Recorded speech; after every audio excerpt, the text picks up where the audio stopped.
Hi, I'm Helen Bauer, and this is the Heart of Hospice podcast. The Heart of Hospice podcast is your source for compassionate and informative discussions about hospice and end-of-life care. I'm a certified hospice and palliative care nurse with over 15 years of experience. Whether you're a caregiver, someone with a serious illness, or you simply need to know more about hospice care, this podcast is for you. Join me as we explore all the aspects of hospice, from the details of caregiving to the emotional and spiritual dimensions of end-of-life journeys. For more resources and to connect with me, visit theheartofhospice.com and find us on Facebook, Instagram, and LinkedIn. Keep listening for today's episode.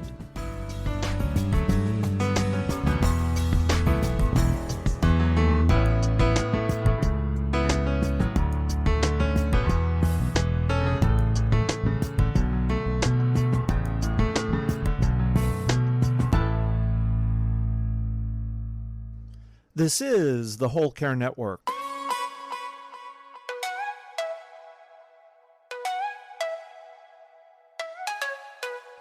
Helping you tell your story one podcast at a time. Content presented in the following podcast is for information purposes only. Views and opinions expressed in this podcast are solely those of the host and guest and may not represent the views and opinions of the Whole Care Network. Always consult with your physician for any medical advice, and always consult with your attorney for any legal advice. And thank you for listening to the Whole Care Network.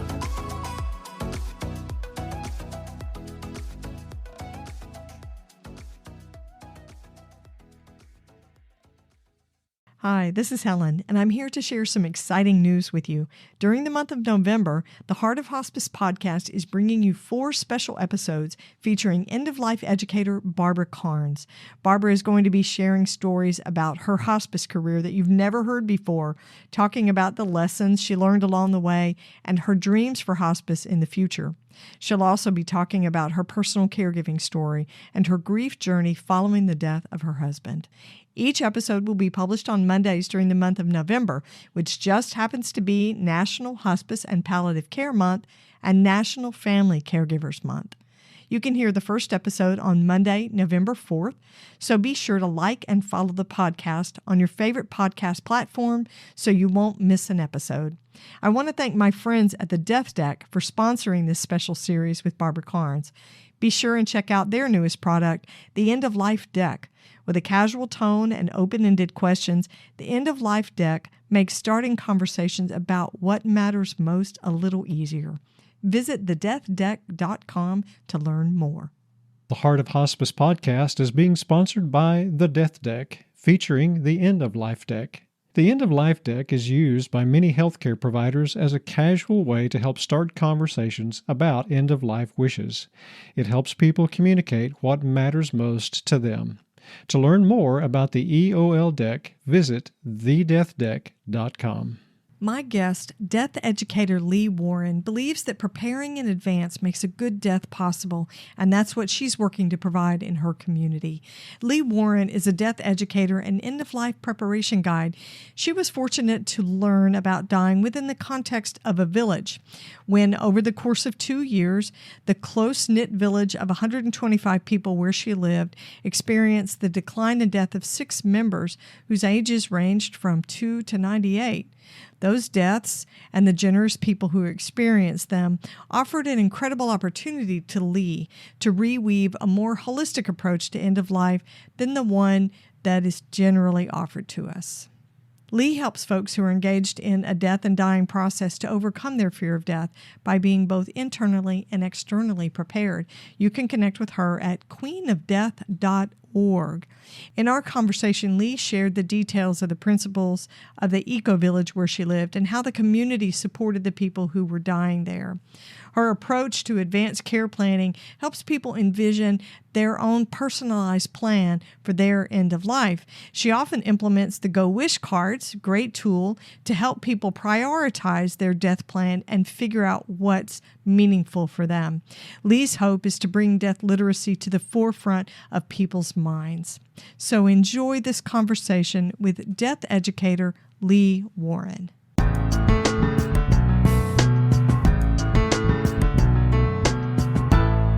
Lee, welcome to the Heart of Hospice podcast. It's great to have you with me. Thank you for having me. Oh, I'm looking forward to this conversation. It's going to be great. We're going to do a deep dive, right, which is your nature and your soul. But we're going to start off with sort of an icebreaker first that I didn't send to you. So I'm going to blindside you a little bit. What comfort foods would you want if you were living your last days? What comfort foods would I want if I were living my last days? I have this really restricted diet from a lifetime of chronic illness, so that's really an interesting question. And I often, this is another interesting part of it. I often think, oh, I'll have all the foods that I can't eat in my life when I'm dying. But the truth is, I want to actually be present and conscious when I'm dying. And so lately I've been having this conversation with my partner, and he says, do you want this ice cream? And I say, no, I can't really have that ice cream. It's going to hurt. I'll have it when I'm dying. But no, I don't really want to have it when I'm dying because I'm not going to feel good then either. Right. Why make it worse? Why make your symptoms crazy? Yeah. Exactly. So yeah, probably something I don't allow myself, which is like ice cream and yummy sweets, chocolate. Yeah, I get that. And I think for a lot of people, especially in the United States, we have so many autoimmune and gut issues floating around out there that a comfort food may not be comfortable. Yeah. That's an interesting thought. I'm glad I asked you that. That's good. Okay, so we're going to be taking a deep dive today into the work that you've been doing with your community there in North Carolina. Very interesting work. And I never had anybody doing this type of work before who has been on the show with me. So thank you so much. We're going to be talking about how you came to work with the dying in your community. How did you even come to this work? Yeah, let me give a little bit of background, which is that for the last 30 years, I've been a small regional part of what's sort of now becoming a global movement of eco-villages. And a quick definition of that is it's a consciously designed or intentional community that's holistically addressing the multitude of modern problems all at one time because they're all integrated, which is sort of an ecological framework, a social framework, an economic and a cultural framework, by trying to carve out a way of life that makes more sense sort of for the human genome and also but for the natural world and for how do we live sort of a more intact way. These are usually residential settlements. They can be urban, they can be rural, they can be large, they can be small, and they're all looking at regenerative ways, say wisdom ways, right? Sort of models of life-giving, scale-appropriate, planet-focused ways of being in tune. And so my story sort of has that as the backdrop.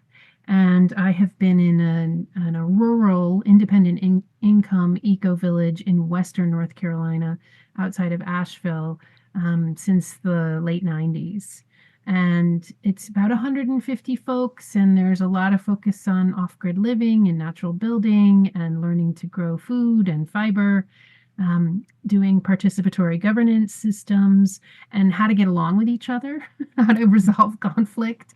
And really, it's a bit of a laboratory, an experiment of, is there a different way to do this than sort of what we've been taught or the roads we've been encouraged to go down? And so much like most people in the world, we weren't paying much attention to death until it came to us. And we had a series of 6 deaths over the course of 2 years. This was 2016 to 2018, and it really changed the landscape of our lives. And for some of us, more than others, who were sort of right in the center of tending these deaths.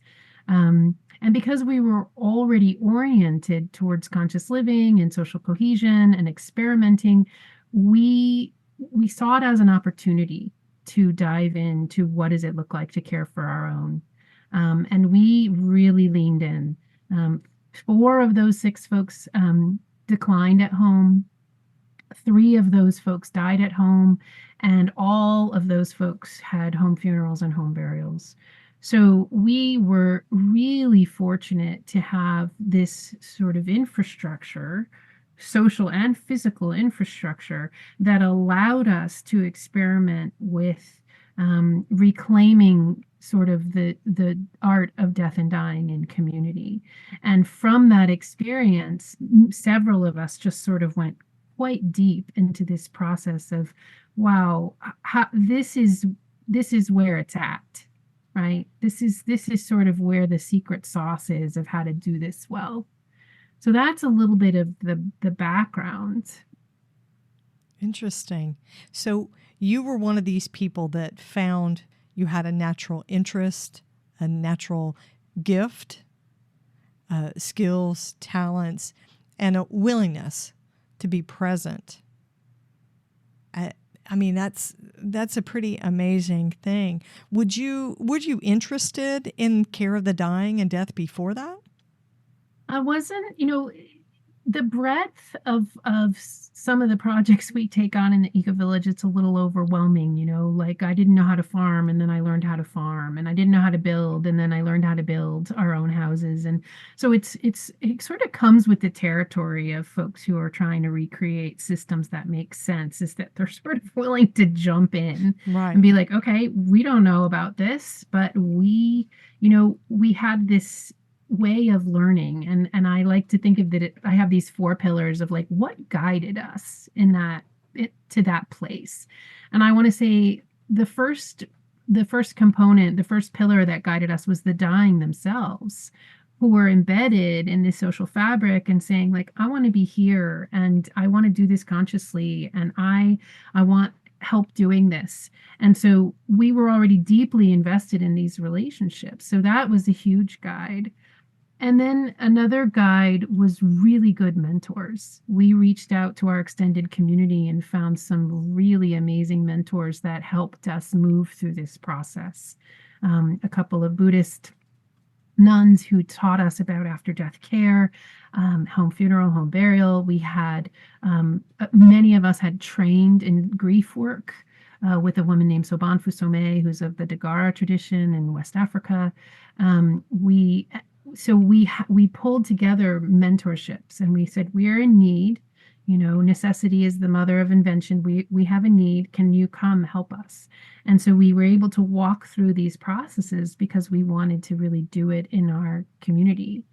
And then another pillar was what I call the synergy of traditions. We have some really amazing folks that are drawn to community who've studied in all kinds of different spiritual traditions, and we're pulling all of that beauty together. So we have folks that are practicing Zen Buddhists. We have other folks that have practiced with Native American traditions. We have midwives. We have all kinds of people from different backgrounds that were able to bring this synergy of traditions together to make a whole.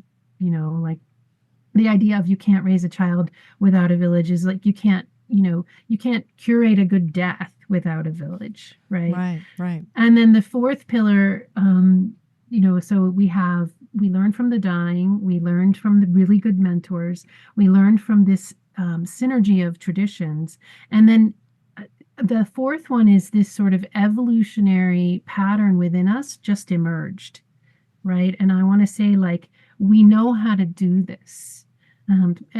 Parts of us really do know how to care and move into the sort of center of the circle, like you said, in the real core of the holding of the hand and the caring for the dead. And then there's concentric circles outside of that for people who may not want to be as close in, but who might want to dig the grave, or who might want to help people park for the funeral, who might want to make food for the caregivers, right? And so these concentric circles set up so that people could self-select where they wanted to be in that process. And that is the evolutionary programming that sort of, when it's allowed, when there's room for it, can kick in and emerge as a really creative way to step in. What I hear you saying is really about how the community unlearned all of these things that modern medicine, the healthcare system that we have in the U.S. has conditioned us to expect when it comes to death and dying. Basically, what you're doing is what humans knew how to do for centuries before we had all these quote unquote advancements.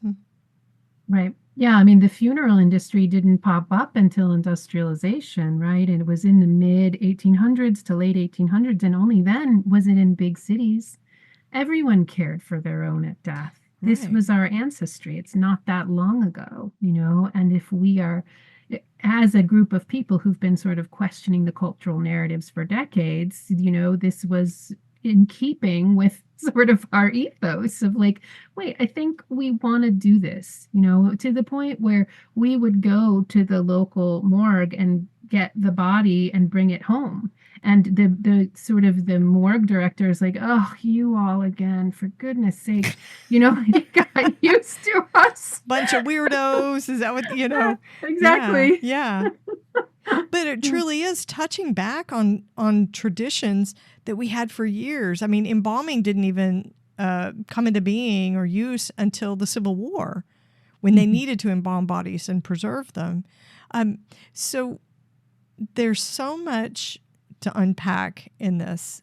I want to talk about family-directed or self-directed death care, because this is I'm going to say re-emerging tradition that people are finding to care for their dead and dying in their own homes, right? We still have a lot of people that die in the hospital that don't necessarily want to, but more and more people are dying at home with caregiver and family support, along with hospice care when they choose to do that. So let's talk about the benefits of family-directed death care. What would you say are the biggest benefits of family-directed death care? Yeah, I just want to shout out to hospice for bridging this for decades. That hospice has been a bridge for so many of us to normalize death. The other questions you've asked me, I'm going to set some context, which is I assume when I'm teaching, when I'm working with a client, that we are all healing from death denial, death illiteracy, death negativity, and death phobia. That's where I start. And what that means for us is that we're not around the death very often. The contemplation of death has never occurred to us. Grieving death is not something that's accessible to us. And so we don't have access. This is all, we're guided by these institutions because the body is swept away, right? At the moment of death, we are in grief, and then we do what we're sort of told to do. Right. We don't have elders in this work. I mean, it's happening more and more. This podcast, other amazing things. We don't have a relationship to the ancestors on the other side of the veil. We just don't have access. And so when we're starting from that point, and that we are procrastinating or avoiding preparation for death, we have misinformation when we're helping a loved one, or a lack of information. We are sort of the most heartbreaking thing for me is that we're really disconnected from the profound truth that death is a part of life. And from that place, all things are possible. But because we don't swim in these waters, any act of consciousness around any aspect of death is a really important and empowered choice for families, because death was never meant to be weathered alone, and neither is grief, and neither is fear. And in our culture, due to whatever we want to call it, modernization, industrialization, capitalism, we're isolated and alone. And so we're in the business of survival, and from economic distress or trauma or both. And so we don't really know how to get there. It's a bit like swimming upstream. And I don't want, with my background and experience, I don't want to set this high bar of like, now you need to go create a village because you need to die well. Because that's not necessary. We can incorporate small, meaningful things into ritual aspects or conscious aspects into every part of the death process.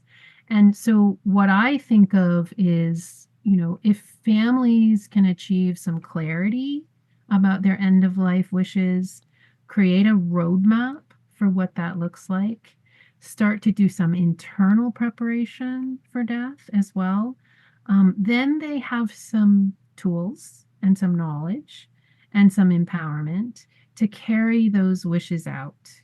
And the benefits, you started the question is like, what's the outcome of that? Like, it makes every single part of the process easier, more peaceful, more heartful, more connected, more intimate, more honoring.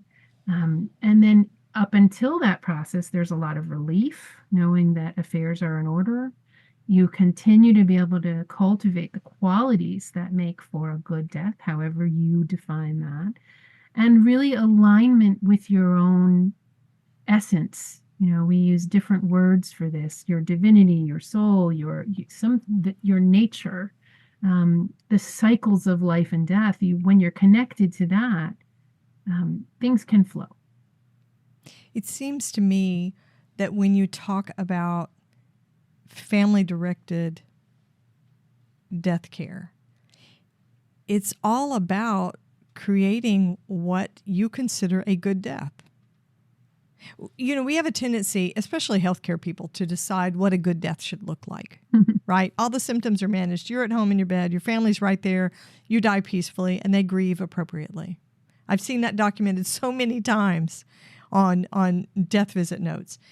But really, isn't family-directed or self-directed death care, isn't that about creating an individualized experience that creates whatever that person defines as a good death? I think the qualities you listed is a fabulous place to start. And then as one gets more literate, more sort of death positive, more intimate with their own preparation and their own journey, then that can get tweaked and nuanced to that person's essence. For example, I have one client who has taken my classes and is like, I don't want anyone in my life to stress about this, so I'm going to write things down. But the truth of the matter is, I travel constantly, and the chances of me dying somewhere else are quite high. And I'm going to talk to my family, and I'm going to write this all down because I'm leaning into a certain level of wildness. And that's sort of what I want to bring to my death. And it's like how to craft one's end of life roadmap and talk to the family members when that's the essence that's guiding you. Right. That's really different than what someone else might want. Absolutely. And we don't get to tell someone else what their good death should look like. Yeah. Beautiful. Yeah. Not everybody wants to die in their own bed. Not everybody wants an audience. Right. I mean, seriously, some people consider that a very private thing. Yeah. Depending on relationships and nature and of who they are. I think that's pretty cool. This conversation is so good, but we're going to take a quick break. Hang on for more great content. The Death Deck has created a new tool they call the End of Life Deck, or EOL Deck. The EOL deck can be used by families, caregivers, and healthcare providers to help facilitate conversations about end-of-life wishes. Using multiple choice and open-ended questions, the EOL deck has a casual tone that makes starting conversations about what matters most a little easier. Here's hospice nurse Helen Bauer from Hospice Navigation Services sharing the value of the EOL deck. The EOL deck jumpstarts the conversations we all need to have with finesse, compassion, and honesty. It treats end-of-life discussions with thoughtfulness and respect. Every end-of-life worker should have a deck. To learn more about the EOL deck and to purchase this helpful conversation starter, just visit thedeathdeck.com. Okay, so how about the term values-guided death care? What does that mean for you? How would you define that? What I do in my end of life preparation education is I help people prepare both internally and externally. And the values are woven through that. And because, once we get on a roll and normalize the conversation and consider that death might not be the enemy, a whole world of creativity opens up and people start to be able to settle in to their own system. And so we go through, every sort of bucket of external planning, which is the end of life directives. I call it designing your sacred decline, right? And honoring the container, right? So we talk about healthcare agents, we talk about patient advocacy, we talk about medical interventions, we talk about pain management, we talk about DNRs, we talk about, all of it, and the real practical components of that. And so that helps people settle in to, well, what have I seen in the world? What can I research in the world? And what feels true to me? What feels true for, my values, my process? We also talk about returning the vessel. How do you want your vessel returned? What does that look like? What are your after death options? Do you want a vigil? Do you believe the spirit stays with the body for a certain number of days? What's true for you? So we go through all of those external components, and right alongside of that practical stuff, we do the mystical stuff. We look at what are the qualities that make for a good death for you, and can you cultivate those qualities, and can you let those qualities inform you? What are the characteristics of traditions that you feel excited about? What are the characteristics of traditions that you feel really like, no, thank you. I've seen that, done that. I don't want that.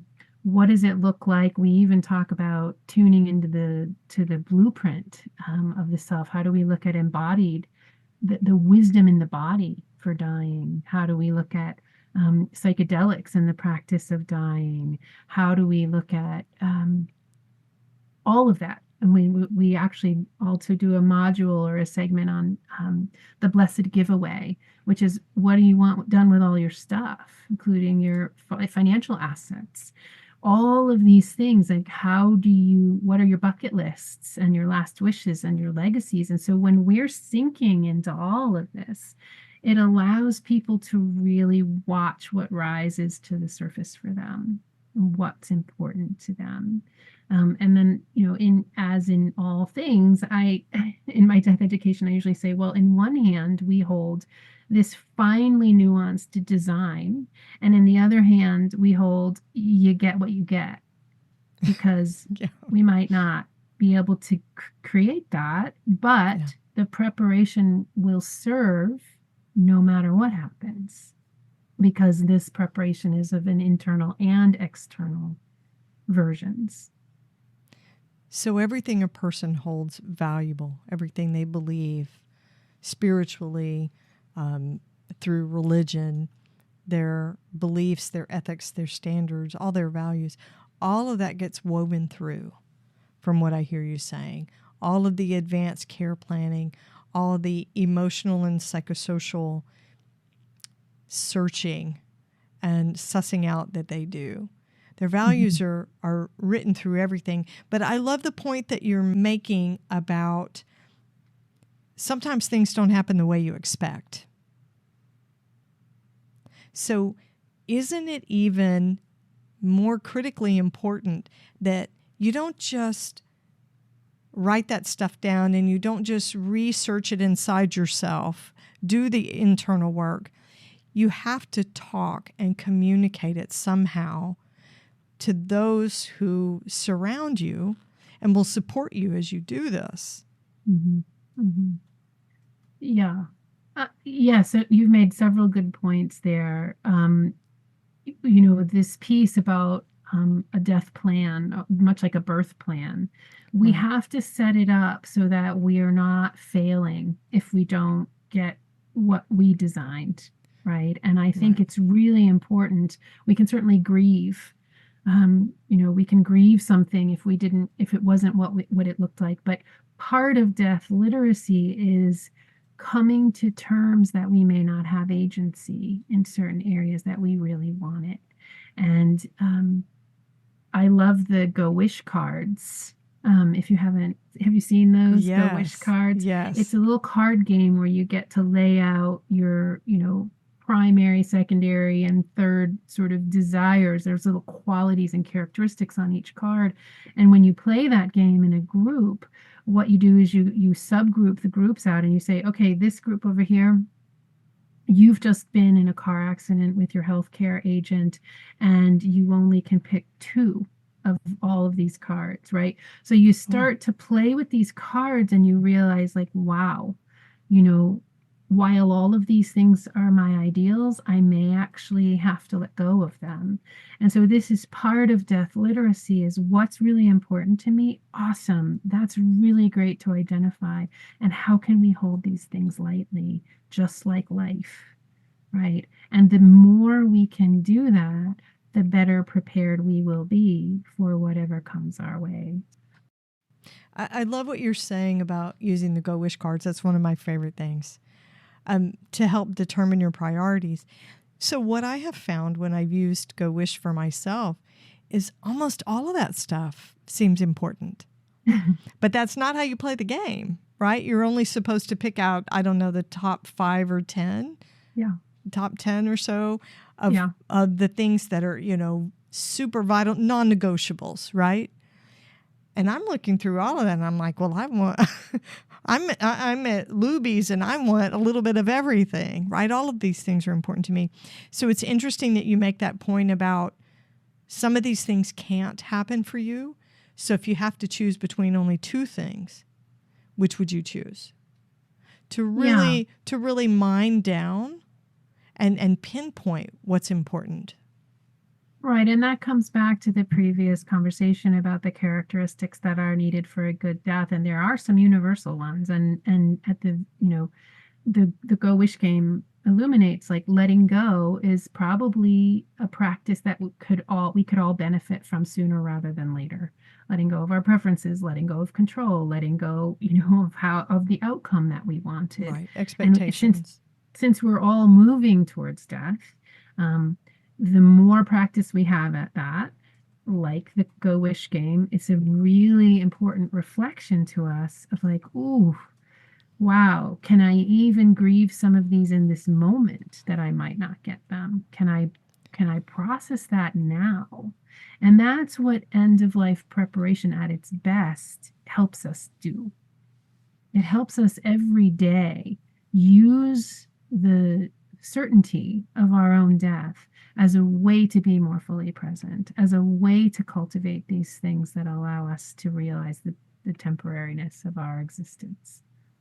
So what you're saying is, by having these conversations and doing this reflection, these reflective activities, we're able to begin grieving in advance.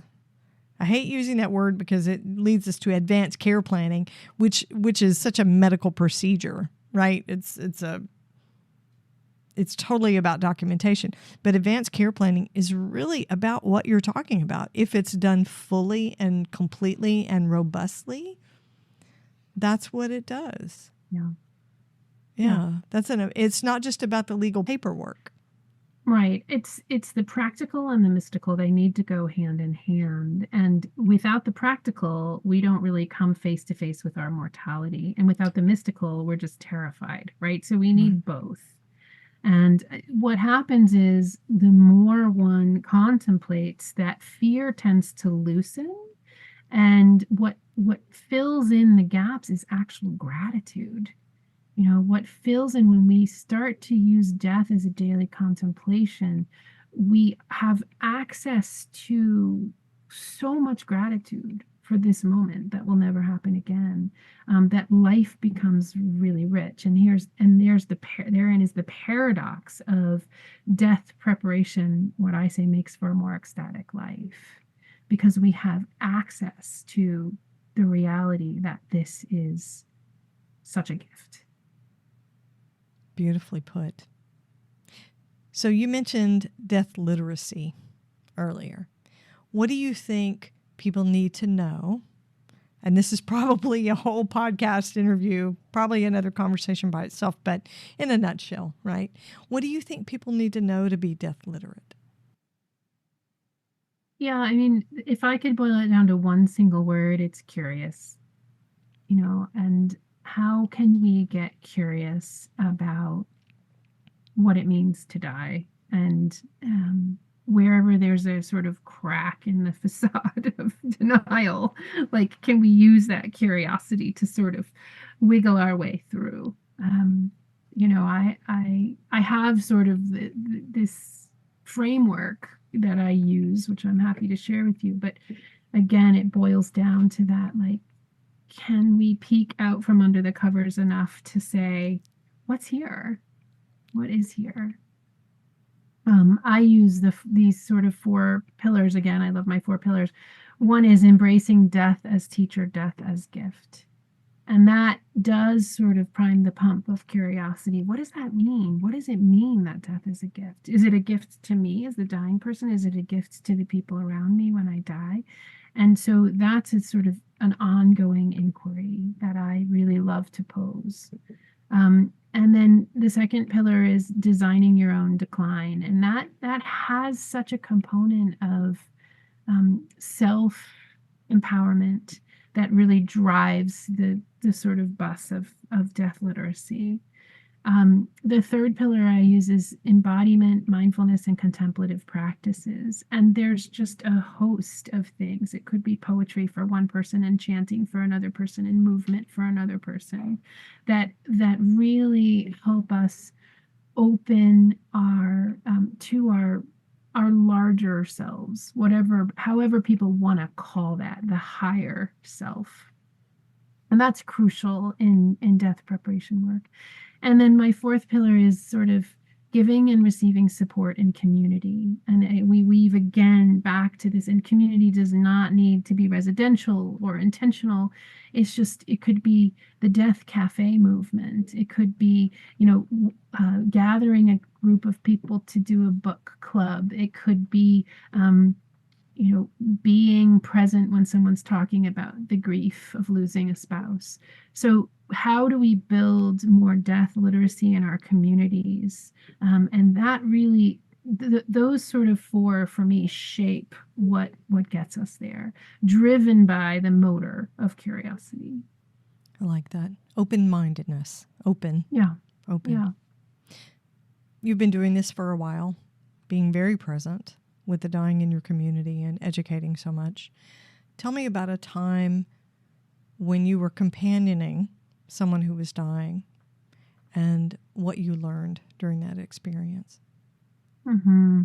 Yeah, one of the 6 folks that died during that 2-year period of time, her name was Kim or Kimberly, and she went by the nickname of Kimchi. And she was very beloved in community, and she had what we often refer to in community as a lot of social capital. She had done a lot for the community. She was a very personable and likable being. And so the community really rallied around. She knew she was dying for about 6 months, and really she was committed not only to a conscious death, but making it an educational experience for folks in the community and beyond. So we did photos and we did videos and we did interviews, and we were really able to sort of, we formed a death care team, about 6 women around her, and created the kind of decline that she wanted. She was living in sort of a rustic building without plumbing, and so another member of the community gave up their house so Kimchi could move into it because it had plumbing and handicapped accessibility, so she could die in her home. And this was, this is not the kind of stuff that happens in the world. Right. But we sort of, the community really rallied around that. And I don't want to romanticize death. I don't want to, I don't want to leave out the fact that it can be scary and painful and hard and messy and all of those things. But I do believe that this experience is what catapulted me and others of us to really start inquiring about what a gift death can be. because we make it harder in our culture by not having these conversations. And so Kimchi's death really, it brought us together in a way. I mean, I've been living in this kind of eco-village and community for 20 plus years at the time. I wasn't a newbie to community. I was very, very seasoned. And it brought our community together in a way I've seen nothing else before or since. And I believe that death in some ways is designed to bring us together and to cut through some of the sort of BS that we fight about and we struggle with. And her death was such a blessing for us. It showed us, it gifted us so much. Because she was able to receive love and support from others, she was in acceptance and some level of relaxation, not that she didn't have her moments, and some amount of rejoicing and being in the mystery. And to have someone in that kind of space go through the death process, it just just so many blessings for all of us. And that was what was so life-changing for us, was her death. And I'm so grateful, the generosity of that, her experience and how it impacted my life. And the fact that that was a mentorship moment for me. That's what I want to create. That's the kind of death that I want to have. And I want to help other people create the kinds of deaths that they want to have. Yeah, she was very generous in allowing you guys to be in community with her while she was doing this. That's not an easy thing for some people. Some people, no. It's very private, or their fear is very private for them. So that's understandable. Yeah, she was an extrovert, and there was definitely things that she did, including having people, sort of the revolving door of people coming to see her, even in her last days, that I would not recreate. And that was a learning for me also, which is I'm more introverted, or I'm more internal. But the big learning was I can be conscious about what this looks like. Right. I mean, there were hundreds of people at her funeral, and we had her funeral in our big communal building called our council hall. And even the funerals, the home funerals and the home burials, were life-changing for people. Just how real and authentic and embodied, and really just the body being with us and moving towards the grave. And we dug our own, grave. And she was actually buried on her birthday, which is a really interesting component. So the whole group sang her happy birthday as we put her in the ground. And so, there was an element to it of, I don't know, just bridging so much. It's interesting when you talk about how you have seen and experienced. You're actually designing your own advanced care plan, your own death design, as you watch other people doing what they want to do, making their own choices.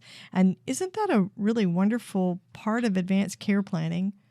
But you have to be in community with somebody who's dying, be curious about it or open to the experience to even gain that awareness about yourself. Like you're saying, you're an introvert. You wouldn't want to create that particular circumstance of having all these people trek through your home. Right. Yeah. But if you had not been willing, and she had not been willing to allow you into the experience and you to step into it, you maybe never would have learned that about yourself. Yeah. For you to be able to tell your own family, it's not a spectator sport for me. Don't have everybody here. I don't like it. Yeah. And as we get more death literate as a culture, we have more of those films, and we have more of those books, and more of those podcasts, and more of those ways we can learn from how everyone else is doing it. And that's what death literacy is. It doesn't have to define how I do it, but it gives me a model for the curiosity, for the design, for the fact that I can be creative with my own process. Yeah. How beautiful is that? So much meaning attached to that. Mm-hmm. Lee, how can my listeners connect with you, find out about the work you're doing and the courses that you offer? Yeah, so my website is queenofdeath.org. And that's a place you can enter your email address and get on my mailing list. And I keep an ongoing weekly sort of newsletter journal of conscious dying. commentary, and it's a great way to connect. Awesome. You're awesome. Thank you so much for a beautiful conversation. I love the work that you're doing. Thank you, Helen. Thanks for having me. Thanks for listening to the Heart of Hospice podcast. Check out our sponsor in the show notes, and please leave a rating and review on Apple Podcasts. We would appreciate it if you would share this episode with your friends and family and anyone who needs to know more about hospice. Connect with us on Facebook, Instagram, and LinkedIn. And remember, no matter who you are or where you are in your hospice journey, you are the heart of hospice.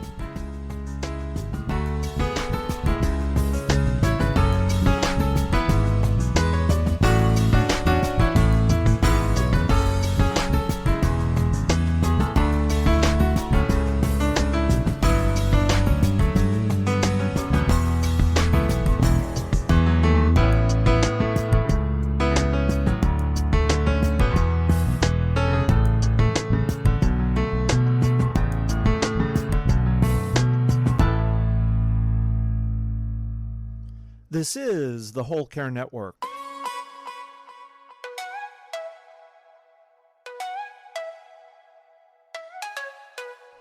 Helping you tell your story one podcast at a time.